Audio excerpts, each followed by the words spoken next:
আরে আব্বা জান, আরে খুলনার মানুষ, আরে কইরা এলাকার যুবক, একটা আব্বা জানো আর নড়বেন না আব্বা জান।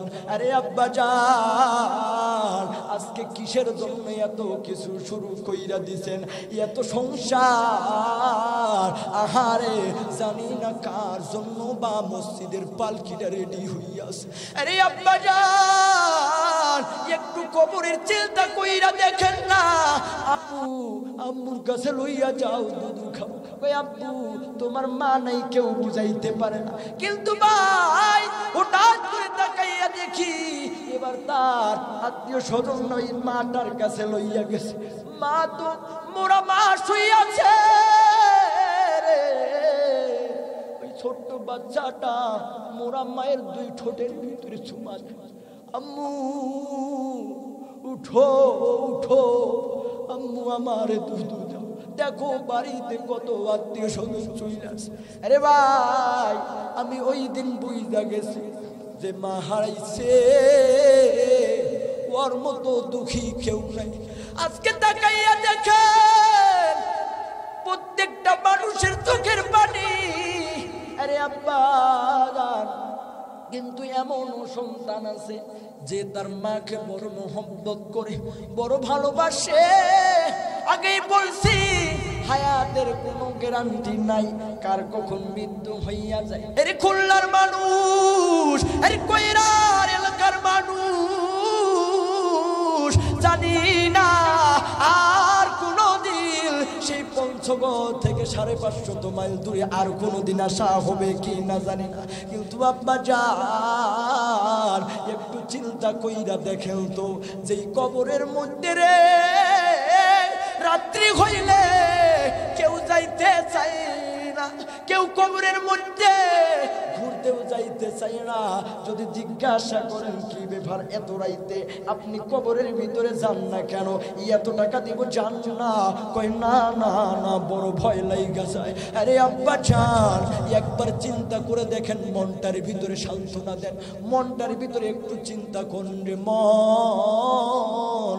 একবারও ভাবলি না এত সুন্দর খাট আর এত সুন্দর জমি জায়গা রাইখা একদিন 3.5 হাত বিছানার মধ্যে শুইয়া থাকতে, উপরে তেমন কোনো ছাদ নাই, ডাইনে বামে চতুর্দিকে মাটি রে আব্বা জান।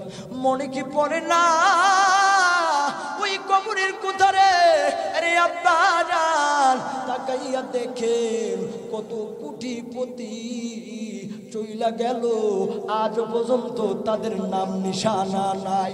আহারে আমেরিকার মধ্যে কত যুবক ভাই থাকে, নিত্য নতুন প্রতিদিন টেলিফোনের মাধ্যমে, স্মার্টফোনের মাধ্যমে কথা হয়, কিন্তু 3.5 হাত কবরে গেছে, তার সাথে যোগাযোগ করার কোনো মাধ্যম নাই, কোনো বন্ধু নাই রে, কোনো সঙ্গী নাই রে, একা একা থাকতে হবে অন্ধকার ওই কবরে। কোনো বন্ধু নাই রে, কোনো সঙ্গী নাই রে, একা একা থাকতে হবে অন্ধকার ওই কবরে। 3.5 হাত মাটির ঘর, অন্ধকার সেই কবর, আলোকে জ্বালাইব খবর রাখলি না। মন যদি থাকেন রাজি, আলো জ্বলাইব মাঝি, সেই কথাটা তো তুমি ভাবলা না। কোনো বন্ধু নেই রে, কোনো সঙ্গী নেই রে, একা একা থাকতে হবে অন্ধকার ওই কবরে। আরে আব্বা জান, বলতেছিলাম দেখেন না ওই কবর থেকে কেউ বাঁচতে পারে নাই, না না কেউ বাঁচতে পারে নাই। এমন কি জানেননি আপনারা হয়তো জানেন একজন বাদশার নাম ছিল সাদ্দাত, নামটা হইল সাদ্দাত, বড় নামি দামি। ওই জামানার ভিতরে কি পরিমাণ বাদশা ছিল, সে একটা ওয়াদা করলো, না না না, আমি আল্লাহর জান্নাতে যাব না, দেখি আল্লাহর জান্নাত নাকি এমন এমন। আমি ওলামায়ে কেরামদের কাছ থেকে শুনেছি, ওই জামানার পয়গম্বর আরবীদের কাছ থেকে শুনেছিল।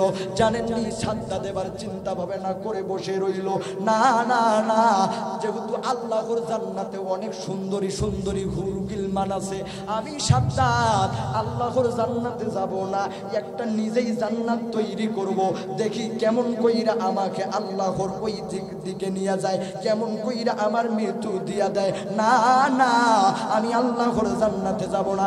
এবার সাদ্দাত কি পরিমাণ জালেম ছিল, এবার সাদ্দাত একটা সুন্দর ঘর তৈরি করলেন। ওই জামানার মধ্যে এয়ার কন্ডিশন আকারে সুন্দর ঘর তৈরি করলেন। সুন্দর ঘর তৈরি করার পর এবার ওই ঘরের ভিতরে কেমন কইরা হুর গিলমান নিয়ে আসবে। ওই সাদ্দাত চিন্তা করতেছে, আল্লাহর জান্নাতে যেহেতু সুন্দর সুন্দর মেয়ে আছে, হুর গিলমান আছে, আমি এবার টাকা দিয়ে সুন্দর সুন্দর মেয়েগুলো ভিন্ন ভিন্ন দেশ থেকে কিনে নিয়ে চলে আসি। মুসলমান ভাইরা আমার, সাদ্দাত এবার বিভিন্ন দেশ থেকে কোটি কোটি টাকা ছিটাইয়া সুন্দর সুন্দর মেয়েদেরকে নিয়ে চলে আসলো, তার জান্নাতের ভিতরে ঢুকাইয়া ঢুকাইয়া সুন্দর করে রেখে দিল। মিস্ত্রি দ্বারা অনেক সুন্দর করে কাজ করে নিল। এত সুন্দর ঘর আর কেউ তৈরি করে নাই, সুন্দর ঘর তৈরি করেছে। একদিন হঠাৎ করে সাদ্দাত যেই দিন ঘর তৈরি হয়েছে, সে মেয়েদেরকে সুন্দর সুন্দর মেয়েদেরকে রাখছে। একদিন সাদ্দাত চিন্তা করলো, হায় রে, এত সুন্দর ঘর তৈরি হয়ে গেল, আর আজকে তো আমাকে অবশ্যই ওই ঘরে ঢুকতে হবে। এবার সাদ্দাত গেছে রে, ঘরের মধ্যে প্রবেশ করবে। কোন কোন বর্ণনার মধ্যে এসেছে, কোন কোন রেওয়াতে এসেছে, মুসলমান ভাইরা আমার, একটা পা দিয়েছে অথচ বাহনের একটা পা রাখছে, আরেকটা পা এখন পর্যন্ত বাইরে রাখছে। এমন সময় একজন মুরব্বি ডাক দেয়, এর সাদ্দাত কই যাও রে, এইদিকে শোনো। সাদ্দাত ডাক দিয়া বলে, না না না, তোর কথা শোনা যাবে না, আমার টাইম নাই, আমাকে জান্নাতে যাইতে হবে, আমার জান্নাতে। এবার মুরব্বি ডাক দেখো, এরে সাদ্দাত, তোর যেহেতু টাইম নাই, আমারও টাইম নাই। সাদ্দাতের খপ কইরা, ওইটা ছিল মালাকুল মউত, ওইটা ছিল মালাকুল মউত আজরাইল আলাইহিস সালাম, খপ কইরা সাদ্দাতের জানটা কবজ কইরা নিয়া চলে যায়। হে মুসলমান, এই ঘটনার দ্বারাই বুঝাইতে চাইলাম, আব্বা জান কোটিপতি হন আর যাই হন, আপনাকে একদিন কিন্তু সব পাওয়ার ফেলে দিয়া, সব নেতাগিরি ছেড়ে দিয়া, জমি জায়গা ফেলে রেখা অন্ধকার কবরে চলে যেতে হবে। তিন টুকরা কাফনে আদর লোবানে একদিন সাজাবে সজন। ভেবেছে কখনো তুমি, ভেবেছো কখন, ভেবেছো কখনো তুমি, ভেবেছো কখন, জানাজা পড়াইয়া আসবে সবাই ফিরিয়া, যত তোমার প্রিয় আপনজন। ভেবেছো কখনো তুমি, ভেবেছো কখন। নারায়ে তাকবীর। চলবে কি চলবে না? আরে আব্বা জান, আর মাত্র 15 হইতে 20টা মিনিট টাইম দিবেন নি আব্বা জান? আরে আব্বা জান, একটা মানুষও আর নড়াচড়া করবেন। আরে আব্বা জান, আল্লাহ রাব্বুল আলামিন নিজেই পবিত্র কুরআনুল কারীমের ভিতরে জানাইয়া দেয়, সূরাতুল বনি ইসরাঈলের ভিতরে, ওয়াকাদা রাব্বুকা আল্লা তা'বুদু ইল্লা ইয়াহু ওয়া বিল ওয়ালিদাইনি ইহসানা। হে দুনিয়ার মানুষ, তোমরা ভালো করে জেনে নাও, সরাসরি কুরআনুল কারীমের তাফসীর শুরু হইতেছে। তাফসীরে মারিফুল কোরআনের ভিতরে এসেছে, তাফসীরে মারিফুল কোরআনের ভিতরে এসেছে, সুন্দর করে এসেছে আব্বাজান, অনেক সুন্দর কথা এসেছে। আরে আব্বাজান, এখানে অনেক ওলামায়ে কেরাম উপস্থিত আছে যাদের ইলমের কাছে আমলের কাছে আমার তেমন কোনো যোগ্যতা নাই আব্বাজান, তারপর কিসের কারণে এই চেয়ারের মধ্যে বৈশা দিছে? মনে করছেন মনে হয় কোটিপতিওয়ালার সন্তান? না না আব্বাজান, সামান্য আপনাদের মতো খেটে খাওয়া মানুষের সন্তান আল্লাহ তাআলা চেয়ারের মধ্যে বসাইয়া দিছে। কিন্তু মনে করতে পারেন এত গরিব থাকার পর মনে হয় আল্লাহ ইজ্জত দেয় না। আরে আব্বাজান, না না, আজকে দুনিয়ার টাকার পিছনে কোনোদিন দৌড়াই না। দুনিয়ার টাকা ওলামায়ে কেরাম যারা পড়ায়, ওলামায়ে কেরাম যারা কোরআনের আলোয় আলোকিত হয়েছে, যারা ওলামায়ে কেরাম যারা নবীর ওয়ারিস, দুনিয়ার টাকা তাদের পিছনে দৌড়ায়। এই জন্য তো আমরা কারো কাছে মাথা নত করি না। কথা বলেন ঠিক কিনা? আরে আব্বাজান, বলতেছিলাম দীর্ঘ লম্বা টাইম হইয়া যাবে আব্বাজান, শর্টকাটে বলতেছি। আল্লাহ তাআলা জানাইয়া দেয়, ওয়া কাদা রাব্বুকা আল্লা তা'বুদু ইল্লা ইয়্যাহু ওয়া বিল ওয়ালিদাইনি ইহসানা। আল্লাহ তাআলা ছাড়া কারো ইবাদত কইরো না, আল্লাহ তাআলা ছাড়া কারো আর উপাস্য কইরো না। কিন্তু জেনে নাও, এরপরে তোমরা তোমাদের পিতা মাতার সাথে ভালো ব্যবহার করো, ভালো আচার আচরণ করো। আরে আব্বাজান প্লিজ, এখন প্রত্যেকটা আমার আব্বাজান, আমার যুবক ভাইরা প্রত্যেকটা মানুষ দিলটা নরম কইরা দিবেন। আরে আব্বাজান, পাথরের মতো দিলটা একটু নরম কইরা দিয়া শুইনা যান। জানি না এই বয়ানটাই আজকে আমি আমার বয়ানটা জীবনের শেষ বয়ান করতেছি আব্বাজান। একটা মানুষ কোনো দিকে নজর নাই, যারা যেই জায়গার মধ্যে দাঁড়াই আছে আপনাদের পায়ে হাতে ধইরা যে আব্বাজান, যারা এই মাইকের আওয়াজ শুনলে একটা মানুষ আর কোনো দিকে নড়াচড়া করবেন না আব্বাজান। দেখেন না, আল্লাহ তাআলা কইলো তোমরা তোমাদের পিতা মাতার সাথে ভালো ব্যবহার করো, কিন্তু দুঃখের বিষয় আজকে ওই মা বাবার সাথে খারাপ ব্যবহার করি। মনে হয় এমন সন্তান নাই? আরে আব্বাজান, ওই মাটা কেমন, ওই মাটার তুলনা হয় না। আহারে, এই যে ঈদ গেল রে, তাকাইয়া দেখছেন নি আপনারা, নতুন কাপড় কিনা দেয় সন্তানকে। মাকে জিজ্ঞাসা করবেন, মা গো, সন্তানের জন্য কাপড় কিনলেন, আপনার পরনের মধ্যে দেখেন না কয়বার সেলাই দিয়েছেন? কয় বাবা রে, তোর মার্কেটে আমি খুশি হইয়া যাই। না না, আমার মার্কেটের প্রয়োজন নাই।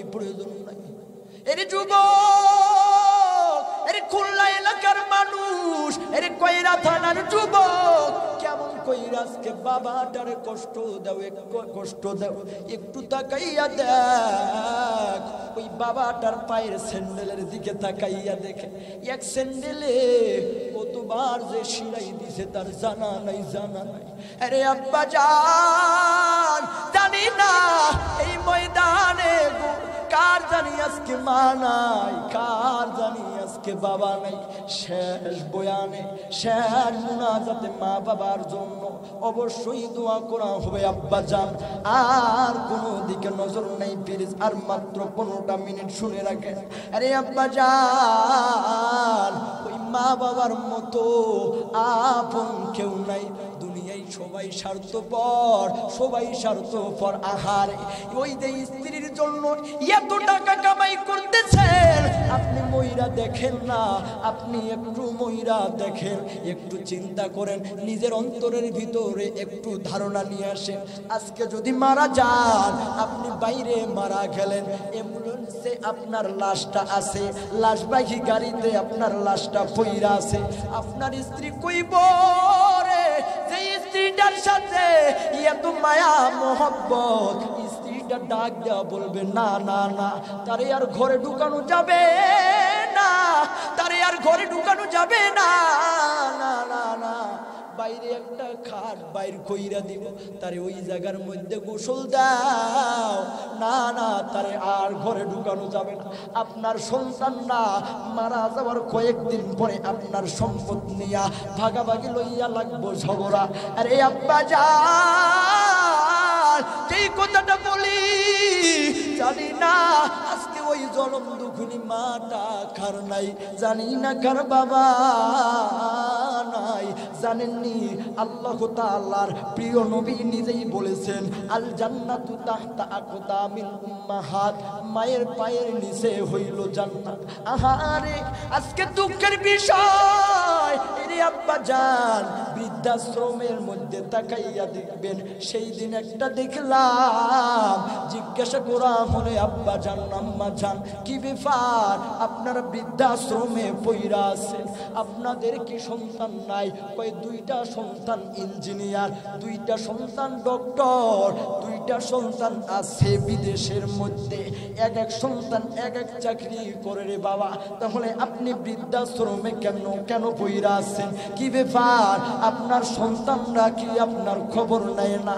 কয় আব্বা জান কোটি কোটি টাকা দিয়া মনে হয় পড়াইছি, কিন্তু এখন বৃদ্ধা হইয়া গেছি, আমাকে বাড়িতে রাখলে নাকি তাদের মান সম্মান থাকে না, তাদের ইজ্জত থাকে না, এই জন্য বুড়া বুড়ি যেইখানে রাখা হয় সেটাকে বৃদ্ধাশ্রম বলা হয়। আব্বা জান ঢাকায় যাইয়া দেখে অনেক বৃদ্ধ মানুষ কান্না করতেছে, আহারে ডক্টর বানাইছে, ইঞ্জিনিয়ার বানাইছে, তারপর সন্তানগুলো বৃদ্ধাশ্রমে রাইখা গেছে। আরে আব্বা জান, আরে যুবক, তোমাদের হাতে পায়ে ধইরা যাই, যদি বলো ভাই আপনি আমাদের পা ধরেন, আমি তারপরও আপনার পা ধইরা যাবো আর বলবো ভাই জীবনে যাই করেন কোনদিন মা বাবারে কষ্ট দিবেন না। জানেননি যারা সফলতা অর্জন করতে চান, যারা অনেক কোটিপতি হইতে চান, একটু তাকাইয়া দেখেন যারা আজকে কোটিপতি হইয়া গেছে, সফল ব্যবসায়ী হইছে, কার দোয়াই হইছে জানেননি? জানেননি? খোঁজ খবর লইয়া দেখেন, হয়তো মায়ের দোয়া আছে, না হয় বাবার দোয়া আছে। আরে আব্বা জান, ওই মাটা জানি না কার নাই, ওই মায়ের সাথে খারাপ ব্যবহার করলে, ওই মায়ের সাথে খারাপ ব্যবহার করলে আল্লাহ নারাজ হইয়া যায়, আল্লাহ গোসা হইয়া যায়। জানেননি কিতাবের মধ্যে একটা ঘটনা এসেছে, কিতাবের মধ্যে একটা ঘটনা এসেছে, একজন ফকির প্রতিদিন ভিক্ষা করে তার চোখ দুইটা নষ্ট হইয়া গেছে। আরে আব্বা জান, দেখা যায় ওই ভিক্ষুক প্রতিদিন তার তো চোখ দুইটা নাই, চোখ দুইটা অন্ধ হয়ে গেছে, তার দৃষ্টি আর নাই, তার দৃষ্টির শক্তি নষ্ট হইয়া গেছে। আহারে প্রতিদিন বাজারের মধ্যে ভিক্ষা করে, হঠাৎ করে একদিন একজন দোকানদার ডাক দিছে, কি ব্যাপার এই বয়সে আপনার কেন চোখ দুইটা নষ্ট হইয়া গেছে? কি ব্যাপার এই চোখগুলো আপনার জন্মের পর থেকে এরকম নাকি কোনো সমস্যার কারণে, অ্যাক্সিডেন্টের কারণে এরকম হইয়া গেছে? যখন ওই দোকানদার ওই ভিক্ষুককে জিজ্ঞাসা করছে, এ মুসলমান, প্রত্যেকটা মানুষ দিলের কান লাগাইয়া শুনেন, যখন দোকানদার এই কথা জিজ্ঞাসা করছে, আব্বা জান ওই অন্ধ ফকিরের দুই চোখ নাই, তারপর তার চেহারার মধ্যে কাদো কাদো একটা ভাব চইলা আসছে, সে কিছু বলতে পারে না, বোবার মতো দাঁড়াইয়া আছে। দোকানদার ডাক দেওয়ারে, ভাই রে কি ব্যাপার রে, কথাটা জিজ্ঞাসা করলাম, বলেন না কি কারণে আপনার চোখ দুইটা নষ্ট হইয়া গেছে? জন্মের পর থেকে আপনি এমন নাকি কোনো কারণে চোখ দুইটা নষ্ট হইয়া গেছে? ওই ভাই এই কথা বলা যাবে না, এই কথা বলা যাবে না। কই কি কারণে বলা যাবে না? কই না এই কথা বলা যাবে না বাইরে। দোকানদার বলতেছে ভাই প্রতিদিন আপনাকে দেখি ভিক্ষা করেন, আপনারে আমি আদর সোয়াগ কইরা খাওয়াইলাম, বলেন না রে ভাই একটু আপনার ইতিহাসটা বলেন। ওই ভাই জানেননি আমার মা একটা গরিব ছিল, মা একটা গরিব ছিল, আমাদের অভাবী সংসার। জানেননি আমার মা মানুষের বাড়িতে পড়াইয়া পড়াইয়া আমার মা মানুষের বাড়িতে কাজ কইরা কইরা, মানুষের বাড়িতে ভিক্ষা কইরা কইরা আমারে লেখাপড়া শিখাইছে। কিন্তু ভাই জানেননি আমি আমার মায়ের কাছে না জানাইয়া একটা মেয়ের প্রেমের মধ্যে পইরা ভালোবাসার মধ্যে জড়াইয়া যাইয়া আমি আমার মাকে না জানাইয়া একটা বিয়া কইরা লই। কিন্তু ভাই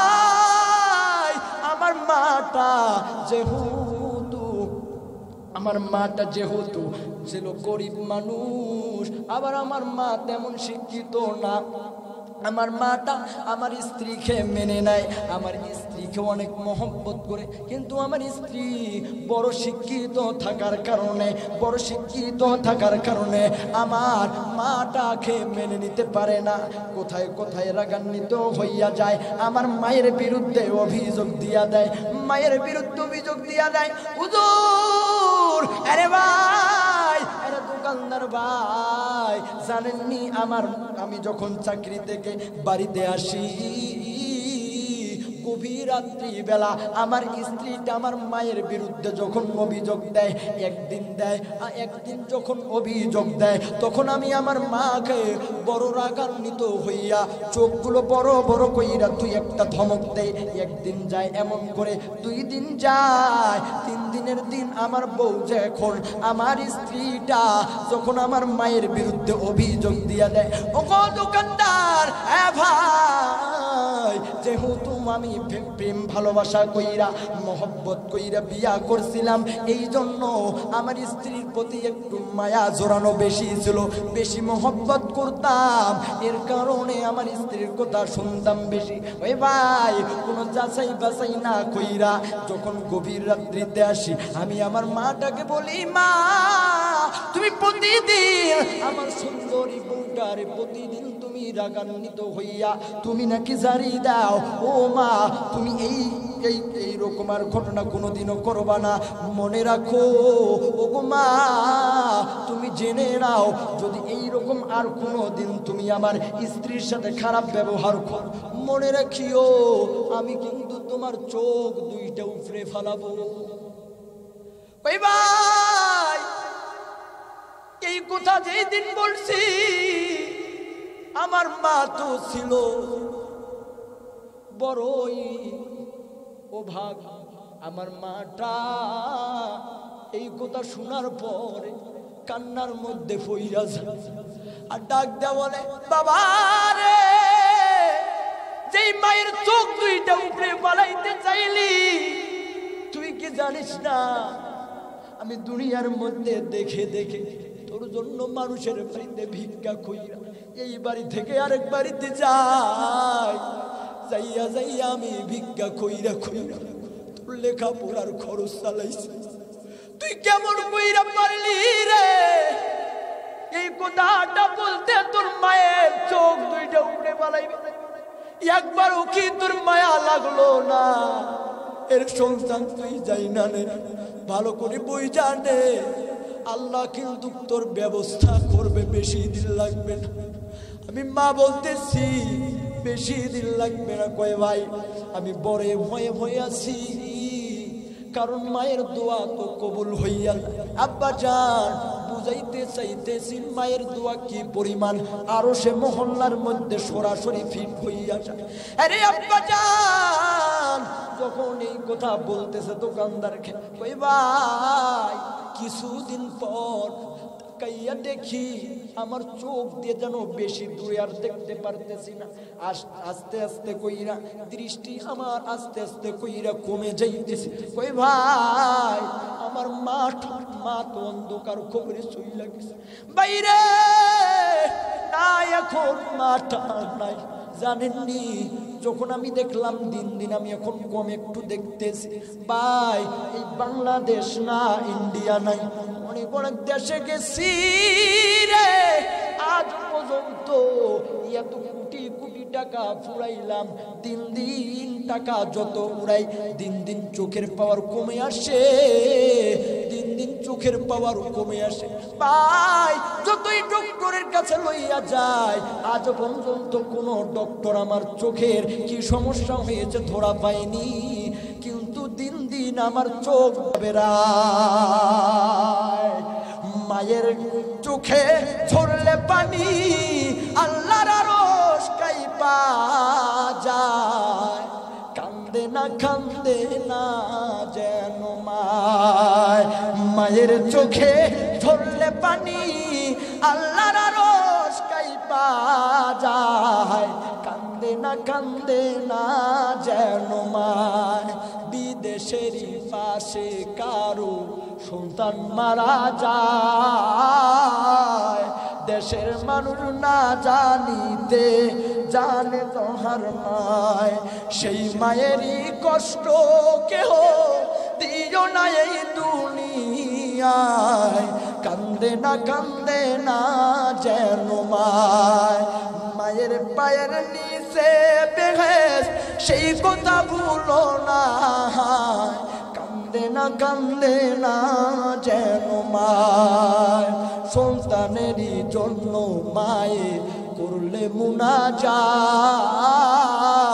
ফিরাতে পারেন না প্রভু মায়ের দুটি হাত, সেই মায়েরই কষ্ট কেহ দিও না এই দুনিয়া, কান্দে না যেন মা। আরে আব্বা জান আর 2-4 মিনিট কথা বলা যাবে কি? আরে আব্বা জান বলতেছিলাম মাটা কেমন, শুধু কি তাই না না আব্বা জান, মায়ের ঋণ কোশ্চিন কালো শোধ করা যাবে না।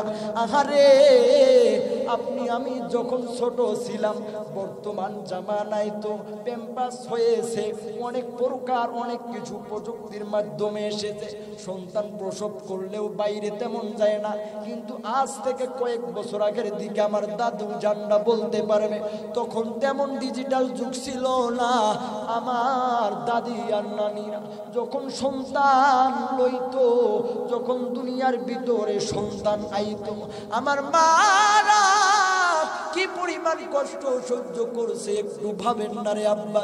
আহারে গভীর রাত্রিতে সন্তান যখন গর্ভে ছিল, এইবার এই বাড়ি থেকে আপনি আর আমি ছোট্ট বেলার মায়ের কলিজা বরাবর লাথি দিয়ে দিছি, মা আরামে ঘুমায়, এমন সময় কলিজা বরাবর আপনি আর আমি লাথি দিয়া দিছি। মাটা লাভ নেই রে বিছানা থেকে উঠে স্বামী বেচারা ডাকতে বলে, বিবি রে এত গভীর ঘুমে হঠাৎ করে তোমার ঘুমটা কেন বিঘ্ন হইয়া গেল, ঘুমটা কিসের কারণে নষ্ট হইয়া গেল? বেচারা বিবি ডাকতে বলে, প্রাণের স্বামী মনে হয় আর আমি বাঁচবো না, আমার কলিজা বরাবর ব্যথা। প্রাণের স্বামীর পা দুইটা ধইরা ধইরা মাপবে, স্বামী গো মনে হয় আর আমি বাঁচবো না। তারপর মা কষ্ট সহ্য কইরা, প্রসব বেদনা সহ্য কইরা আপনাকে আমাকে দুনিয়ার ভিতর নিয়ে আইলো।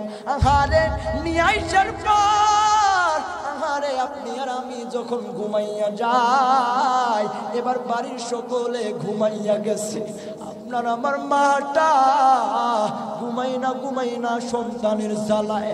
আহারে গভীর রাত্রিতে একবার প্রসাব কইরা দিছি, মা এবার প্রসাব থেকে আমাদেরকে শুকনা জায়গাতে রাখছে, ওই জায়গার ভিতর প্রসাব কইরা দেয়। মা এবার বাম দিকে রাখে, রাখার পর ওই জায়গার ভিতর প্রসাব কইরা দেয়। মা কি করবে এত গভীর রাত্রিতে? মাটা নিজেই প্রসাবওয়ালা সন্তানকে বুকের ভিতরে রাইখা ঘুমায়।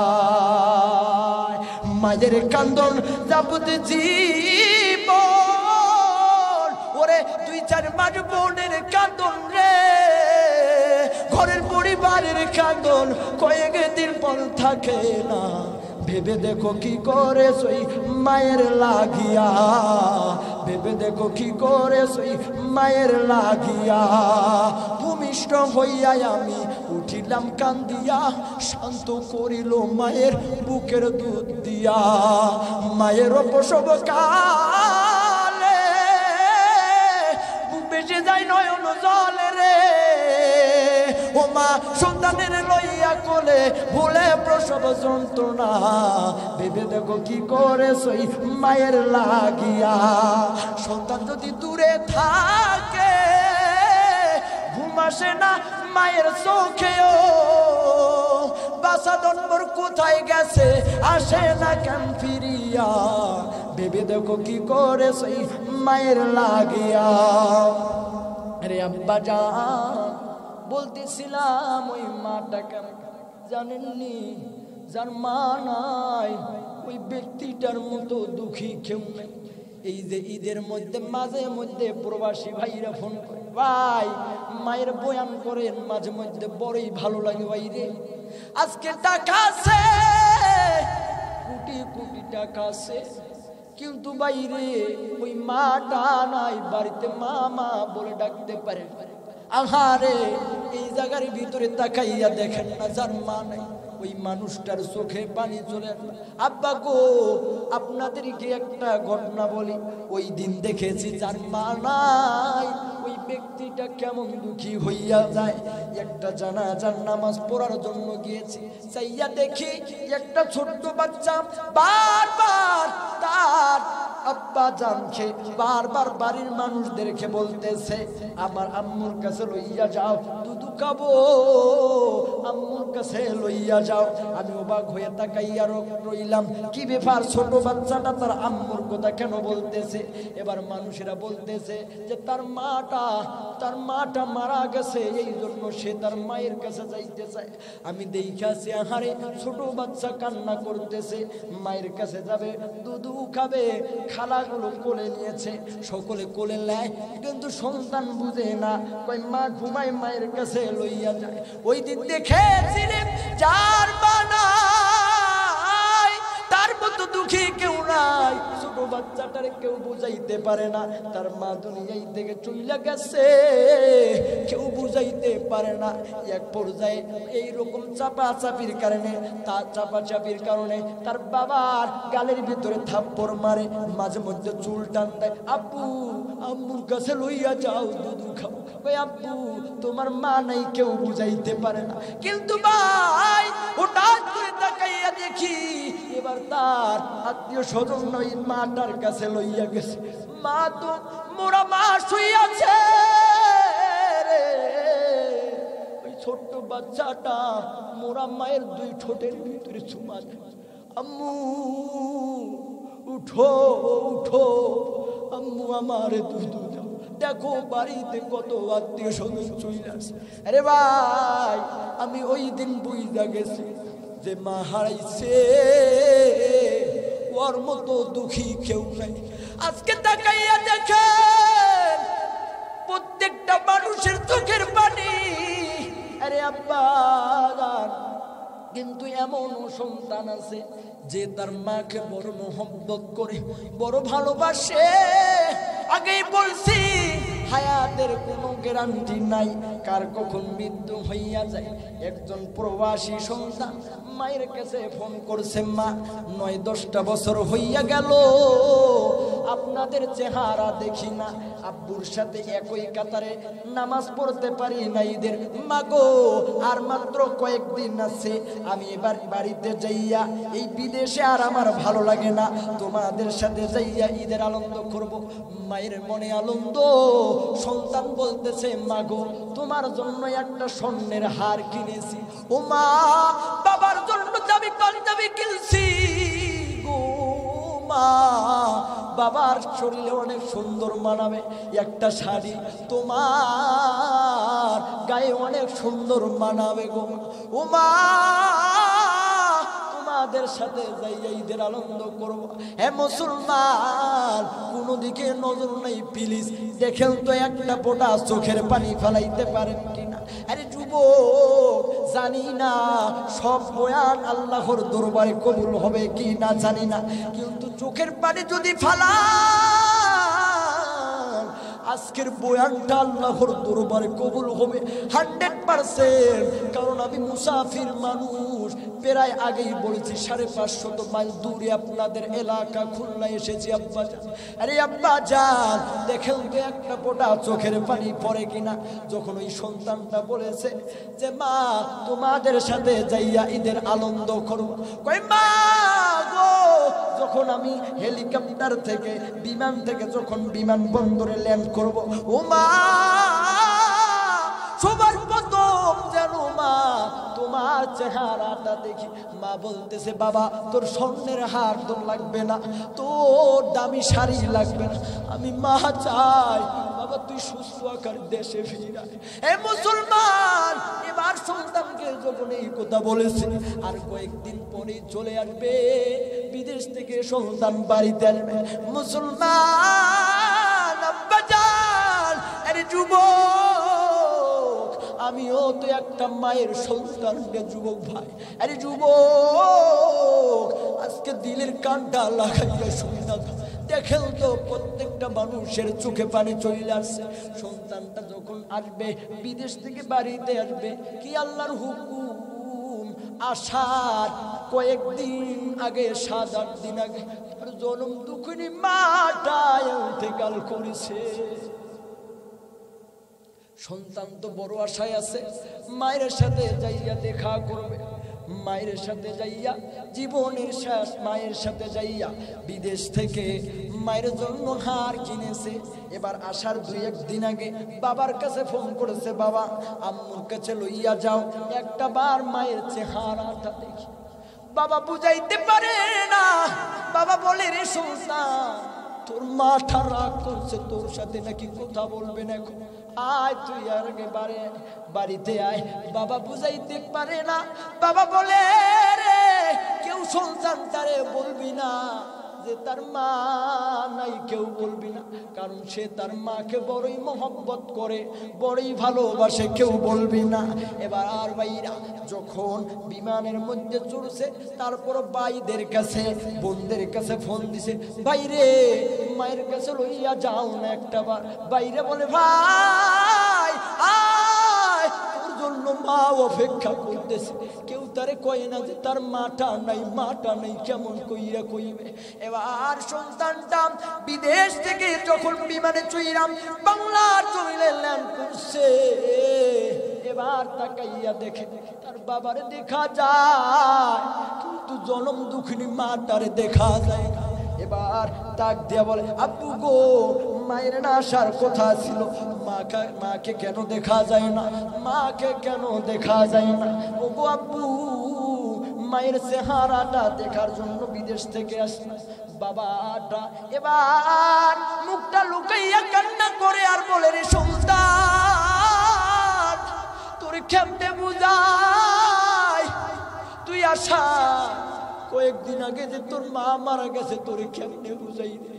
এবার গাড়িতে আসতেছে, মাইক্রোর ভিতরে কারের মধ্যে তার বাবাকে দেখাইতেছে, আব্বু গো দেখেন তো মায়ের গোলার মধ্যে কেমন হারটা মানাবে, এই যে শাড়িটা নিয়েছি কেমন মানাবে, কেউ বুঝাইতে পারে না। ভাইরা মুখটা লুকাইয়া কান্না করে। এবার মায়ের পাগল।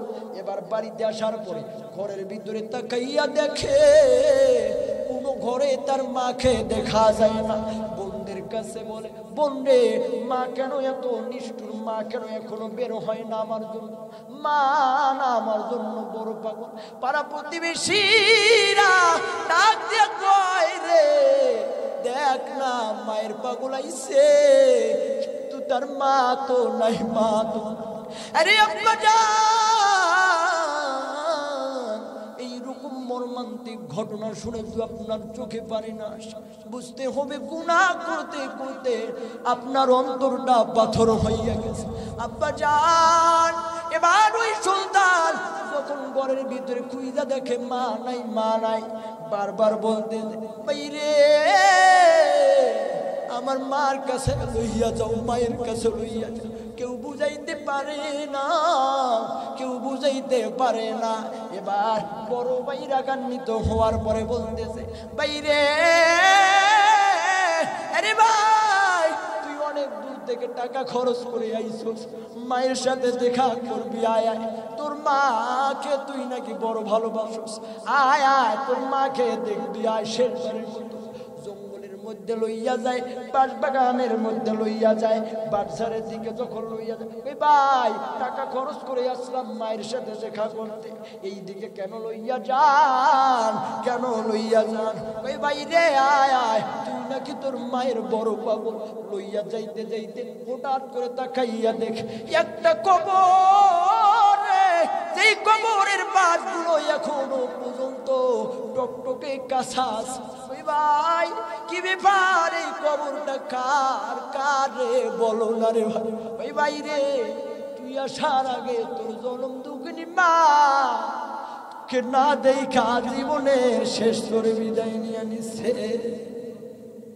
আরে আব্বা জান, আরে মুসলমান, আরে খুলনা জেলার কয়লার আব্বা জান না, আরে যুবক ভাইরা, আজকের বয়ান থেকে আপনাদের কাছে একটাই আমার অনুরোধ, আরে যুবক, আরে আব্বা জান, একটা কি নিয়ত করা যায় না আব্বা জান রে, আরে আব্বা জান গো, এ আমার যুবক ভাই, তোমাদের কাছে একটাই দাবি, ওই মা বাবাকে কঠিন কালো কষ্ট দিবা না। এই যুবক তোমাদের একদম পায়ে ধইরা যাই, এই যে আজকে বক্তা সাহেবকে দেখতেছেন, এত সুন্দর করে কথা বলতেছে, এত মায়াবী সুর, জানি না মালিক কি মহব্বত কইরা দিয়েছে আব্বা জান। রাত গভীর রাত্রে 2:30 পর্যন্ত, 2:30টার পরে স্টেজে কথা বলেছে, মানুষ উঠে নাই, কান্নার রোল পড়ে গিয়েছিল। আরে আব্বা জান দেখতেছেন কার দোয়ার ফসলে, একমাত্র ময় মুরব্বীর দোয়া আর মা বাবার দোয়ার বরকতে আল্লাহ আজকে এইরকম সম্মানের চেয়ারে বসাইয়া কথা বলায়। এই জন্য বলি যুবক, তোমাদের পায়ে ধইরা যায়, তোমাদের হাতে পায়ে ধইরা যায়, একটা নিয়ত কইরা লও, মা বাবাকে কঠিন কালো কষ্ট দিব না। মা কেন এত দামি জানে না সকলে, মা কেন এত দামি জানে না সকলে, কবুল হজের সওয়াব মিলে মাকে একবার দেখিলে, মা কেন এত দামি জানে না সকলে। আল্লাহ তাআলা যেন আমাদের সকলকে কবুল করে নেয়, সকলে বলি আল্লাহুম্মা রব্বানা, মাফ করে দাও আমাদের জীবনের গুনাহ, এ জীবনে না করিলাম বন্দেগি, গুনাহ করে কাটাইলাম জিন্দেগি। আল্লাহ গুনার বোঝা মাথায় লইয়া আপনার দরবারে 2 কালা হাত তুলেছি রে মালিক আল্লাহ। আয় আল্লাহ আমি তো মুসাফির মানুষ, প্রায় 550 মাইল দূরে আমার আব্বা জালদের দোয়া নেওয়ার জন্য এসেছি। হায় আল্লাহ বক্তার জন্য না, শুধুমাত্র আমার যুবক ভাইদের দোয়া, আবার দাদু জালদের, আবার মাদের দোয়া নেওয়ার জন্য এসেছি। আল্লাহ রক্তের সম্পর্ক নাই, কাছেও বাড়িও নয়, এলাকাবাসীও নয়, তারপর যে মোহব্বত করলো রে আল্লাহ, কিয়ামত পর্যন্ত ভুলবো না। ও গো আল্লাহ খুলনা বোকাবদ্ধ পাড়ার মানুষদের আল্লাহ, বিশেষ করে আজকে যারা মাহফিল পরিচালনা সভাপতি, যারা ওলামায়ে কেরাম এসেছে আল্লাহ গো, তাদের প্রত্যেককে ওলামায়ে হযরতদেরকে আপনি হায়াত দারাজ কইরা দেন। ও গো মালিক জালিলা কে বাকুল বিপদে পইরা হাত তুলে আবিল আবিল বলতেছে রে আল্লাহ। ও গো আল্লাহ দেখেন না, বয়াল করার সময় প্রত্যেকটা আব্বা জালদের চোখে পানি এসেছে, যুবক ভাইদের কান্নার আওয়াজ কালে এসেছে রে আল্লাহ। জালিলা কুল মানুষটা নিজের মাকে শেষ তরে বিদায় দিয়া বৈশা গেছে ময়দান। ও গো মালিক, জালিলা কুলাম্বা জালটা তার বাবাটারে জীবনের শেষ করে বাবার চেহারাটাতে হাত বুলাইয়া বিদায় দিছে। আতর চলদল বাইকা সাদা কাপড়ে প্যাকেট কইরা বিদায় দিছে রে। ও গো মালিক আল্লাহ, যার বালাই যার বাবা নাই তার মতো দুঃখী কেউ নেই রে। এই দুনিয়াতে টাকা হারাইলে টাকা পাওয়া যায়, বা হারাইলে বা পাওয়া যায় না, বাবা হারাইলে বাবা পাওয়া যায় না। ও গো মালিক, ও গো আল্লাহ, এই মানুষটার ঋণ কেমন কইরা শোধ করব? দেখেন না গো আল্লাহ, গভীর রজনী পর্যন্ত যদি আরো 2টা ঘন্টা টালতাম তারপরে একটা মানুষ তোলারে আল্লাহ। ও গো আল্লাহ, বিশেষ করে যেই মানুষটা মহব্বত কইরা ফোন কইরা 2-3 মাস আগ থেকে যোগাযোগ করেছে, মাঝে মধ্যে ফোন দিয়া বলে ভাই ভালো আছেন নি? ও গো আল্লাহ, ওই মানুষটাকে আপনি কাল কিয়ামতের ময়দানের সাজা দিয়া দিয়েন আল্লাহ, পরিবারের ভিতরে শান্তি দিয়েন আল্লাহ। ও গো আল্লাহ, মা বোনের হাত তুলে মায়ের জন্য কান্না করে, বাবার জন্য কান্না করে। আজকে এই মাহফিলে দান করেছে 1 টাকা, 5 টাকা, 7,000 টাকা, 10,000 টাকা, যে যেই কয় টাকা দান করেছে, আপনি তো জানেন প্রত্যেক দানের সাজা কাল কিয়ামতে দিয়েন আল্লাহ। আরে একটা জোরে ডাক দেন না আল্লাহ, আরে একটা জোরে ডাক দেন না আল্লাহ, আরে একটা জোরে ডাক দেন না আল্লাহ। हम गुनाहगार हो और तू सत्तार है, हम गुनाहगार हो और तू गफ्फार है। या इलाही दिखा दे मदीना कैसी जगह है, जहाँ पर रातों दिन तेरी रहमत बरसती है। ओ गो আল্লাহ, এই গ্রামের প্রত্যেকটা মানুষের সাথে জানি না আর কোনোদিন দেখা হবে কিনা, হঠাৎ করে শোনা যাবে, ফোন যাবে, ভাই বয়ান করে গেলেন ওই মানুষটা আজকে নাই। ও গো আল্লাহ, জানি না কার বাজন্য মৃত্যুর ঘন্টা বাইজা গেছে। এত সুন্দর দুনিয়া নাইকা কবরে কেমনে কইরা থাকবে আল্লাহ। কার বাজন্য বাঁশ বাগানের বাঁশ রেডি হইয়া গেছে, কার বাজন্য মৃত্যুর কাপড় রেডি হইয়া গেছে রে। ও আল্লাহ, বিশেষ করে মিডিয়া ফর ইসলাম আমার ভাই, আমার সফর সঙ্গী মাওলানা আব্দুল মতিন, ও গো আল্লাহ, ডেকোরেটর ভাই সহ মাই গলা, আয় আল্লাহ, প্রত্যেকটা মানুষদের কবুল কইরা নেন আল্লাহ। কাউরে চিনি না আল্লাহ গো, প্রত্যেকটা মানুষকে কবুল কইরা নেন আল্লাহ। আয় আল্লাহ, যখন আমাদের সামনে আজরাইল হাজির কইরা দিবেন আল্লাহ, ও গো আল্লাহ, বিশেষ করে একটা দোয়া করে মালিক আল্লামা সাইদি রহমাতুল্লাহ আলাইহি জান্নাতের উঁচু মাকাম দেন আল্লাহ। এই দেশে কোরআনের শাসন কায়েম কইরা দেন আল্লাহ।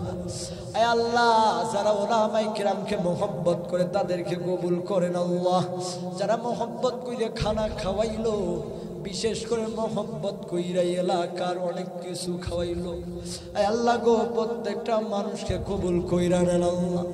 আয় আল্লাহ, জানিয়া কখন আজরাইল চলে আসে, যখন আমাদের সামনে আজরাইল চলে আসবে, আমাদের জবানে আপনি কালিমা জারি করে দেন, লা ইলাহা ইল্লাল্লাহু মুহাম্মাদুর রাসূলুল্লাহ।